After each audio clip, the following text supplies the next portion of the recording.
Scooty parking ವಿಚಾರಕ್ಕೆ ಜಗಳವಾಗಿ ಈ ಜಗಳ ಒಬ್ಬ ವ್ಯಕ್ತಿಯ ಕೊಲೆಯಲ್ಲಿ ಅಂತ್ಯವಾಗಿದೆ. ಮನುಷ್ಯನಿಗೆ ತಾಳ್ಮೆ ಎಷ್ಟು ಮುಖ್ಯ ಅನ್ನೋದಕ್ಕೆ ಈ ಘಟನೆ ಸಾಕ್ಷಿಯಾಗಿದೆ ನೋಡಿ.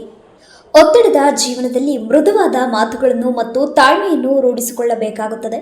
ಸಣ್ಣ ಪುಟ್ಟ ವಿಚಾರಗಳಿಗೆ ಜನ ಜಗಳ ಮಾಡಿದ್ರೆ ಆ ಜಗಳ ಯಾವೆಲ್ಲ ರೀತಿಯಲ್ಲಿ ಬದಲಾಗಬಹುದು ಅನ್ನೋದಕ್ಕೆ ಇದೊಂದು ಉದಾಹರಣೆಯಾಗಿದೆ. ಅಂದಹಾಗೆ ಸ್ಕೂಟಿ ಪಾರ್ಕಿಂಗ್ ವಿಚಾರಕ್ಕೆ ಕೊಲೆಯಾಗಿದ್ದು ಬೇರೆ ಯಾರೂ ಅಲ್ಲ, ಬಾಲಿವುಡ್ನ ಖ್ಯಾತ ನಟಿ ಹುಮಾ ಕುರೇಶಿ ಅವರ ಸಹೋದರ ಆಸಿಫ್ ಕುರೇಶಿ. ಇವರಿಗೆ 42 ವರ್ಷ ವಯಸ್ಸಾಗಿತ್ತು. ಪಾರ್ಕಿಂಗ್ ವಿಚಾರಕ್ಕೆ ಗಲಾಟೆ ನಡೆದು ಬಾಲಿವುಡ್ ನಟಿ ಹುಮಾ ಕುರೇಶಿ ಅವರ ಸಹೋದರ ಸಂಬಂಧಿಯನ್ನು ದುಷ್ಕರ್ಮಿಗಳು ಕೊಲೆ ಮಾಡಿರುವ ಘಟನೆ ದೆಹಲಿಯ ನಿಜಾಮುದ್ದೀನ್ ಪ್ರದೇಶದಲ್ಲಿ ನಡೆದಿದೆ. ಸ್ಕೂಟರ್ ಪಾರ್ಕಿಂಗ್ ವಿಚಾರವಾಗಿ ನೆರೆಹೊರೆಯವರೊಂದಿಗೆ ಜಗಳವಾಡಿ ಹಲ್ಲೆಗೊಳಗಾಗಿ ಆಸಿಫ್ ಮೃತಪಟ್ಟಿದ್ದಾರೆ. ಪೊಲೀಸರು ಇಬ್ಬರು ಆರೋಪಿಗಳನ್ನು ಬಂಧಿಸಿದ್ದಾರೆ ಮತ್ತು ತನಿಖೆ ಮುಂದುವರೆದಿದೆ. ಆಸಿಫ್ ಅವರನ್ನು ಹತ್ಯೆ ಮಾಡಿರುವ ಆರೋಪದಲ್ಲಿ ಅರೆಸ್ಟ್ ಆಗಿರುವ ಇಬ್ಬರು ವ್ಯಕ್ತಿಗಳಿಗೆ ಇನ್ನೂ ಚಿಕ್ಕ ವಯಸ್ಸು ಎನ್ನಲಾಗಿದೆ. ಆರೋಪಿ ಉಜ್ವಲ್ಗೆ ಇನ್ನೂ 19 ವರ್ಷ ವಯಸ್ಸು ಮತ್ತು ಇನ್ನೊಬ್ಬ ಆರೋಪಿ ಗೌತಮ್ಗೆ ಕೇವಲ 18 ವರ್ಷ ವಯಸ್ಸು ಎನ್ನಲಾಗಿದೆ. ಇಷ್ಟು ಸಣ್ಣ ವಯಸ್ಸಿನಲ್ಲಿ ಇಷ್ಟೊಂದು ಕೋಪ, ಇಷ್ಟೊಂದು ಕ್ರೌರ್ಯ ಎಷ್ಟು ಸರಿ ಅನ್ನೋದು ದೊಡ್ಡ ಪ್ರಶ್ನೆ. ಗುರುವಾರ ರಾತ್ರಿ ಸುಮಾರು 10 ಗಂಟೆ ಸಮಯದಲ್ಲಿ ಆಸಿಫ್ ಕುರೇಶಿ ಅವರ ಮನೆಯ ಎದುರು ಉಜ್ವಲ್ ಮತ್ತು ಗೌತಮ್ ತಮ್ಮ ಸ್ಕೂಟರ್ ನಿಲ್ಲಿಸಿದ್ದಾರೆ.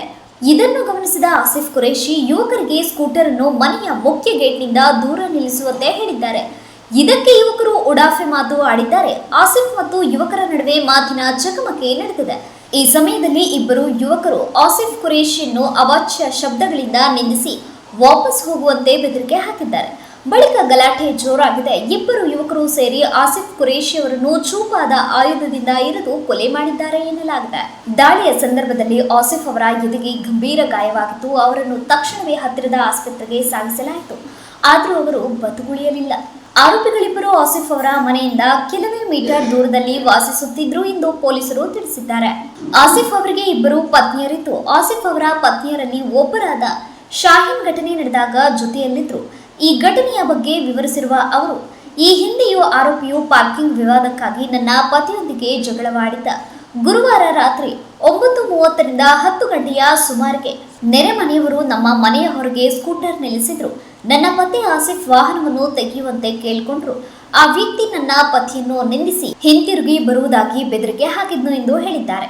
ಕೆಲವೇ ನಿಮಿಷಗಳಲ್ಲಿ ಆ ವ್ಯಕ್ತಿ ತನ್ನ ಸಹೋದರನೊಂದಿಗೆ ಬಂದು ಆಸಿಫ್ನನ್ನು ಚೂಪಾದ ಆಯುಧದಿಂದ ಇರಿದನು.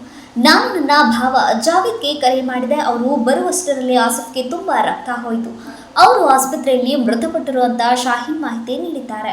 ಆಸಿಫ್ ಮೃತದೇಹದ ಮರಣೋತ್ತರ ಪರೀಕ್ಷೆ ನಡೆಯುತ್ತದೆ. ಪೊಲೀಸರು ಪ್ರಕರಣ ದಾಖಲಿಸಿಕೊಂಡು ಕೊಲೆಯಲ್ಲಿ ಭಾಗಿಯಾಗಿರುವ ಇಬ್ಬರನ್ನು ಬಂಧಿಸಿದ್ದಾರೆ. ಅಪರಾಧಕ್ಕೆ ಬಳಸಲಾದ ಆಯುಧವನ್ನು ಪೊಲೀಸರು ವಶಪಡಿಸಿಕೊಂಡಿದ್ದಾರೆ. ಒಟ್ಟಾರೆ ಮನುಷ್ಯನಿಗೆ ತಾಳ್ಮೆ ಅವಶ್ಯಕ. ಪರಿಸ್ಥಿತಿಯನ್ನ ಹೇಗೆ ನಿಭಾಯಿಸಿಕೊಂಡು ಹೋಗಬೇಕು ಅನ್ನೋದನ್ನ ಕಲಿಯಬೇಕು. ತಾಳ್ಮೆ ಕಳೆದುಕೊಂಡ್ರೆ ಏನಾಗುತ್ತದೆ ಅನ್ನೋದಕ್ಕೆ ಹುಮಾ ಕುರೇಶಿ ಅವರ ಸಹೋದರನ ಕೊಲೆ ಒಂದು ಉದಾಹರಣೆ.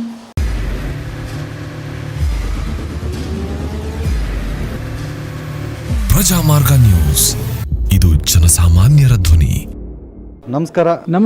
ನೀವು ನೋಡ್ತಾ ಇದ್ದೀರಾ ಪ್ರಜಾಮಾರ್ಗ ನ್ಯೂಸ್. ರಾಷ್ಟ್ರದ ರಾಜ್ಯದ ರಾಜಕೀಯದ ಬಗ್ಗೆ ಹೆಚ್ಚಿನ ಸಿನಿಮಾ ಅಪ್ಡೇಟ್ಗಳಿಗಾಗಿ ಫಸ್ಟ್ ಲೈಕ್ ಮಾಡಿ, ಸಬ್ಸ್ಕ್ರೈಬ್ ಆಗಿ, ಹಾಗೆ ಫಾಲೋ ಕೂಡ ಮಾಡಬೇಕು.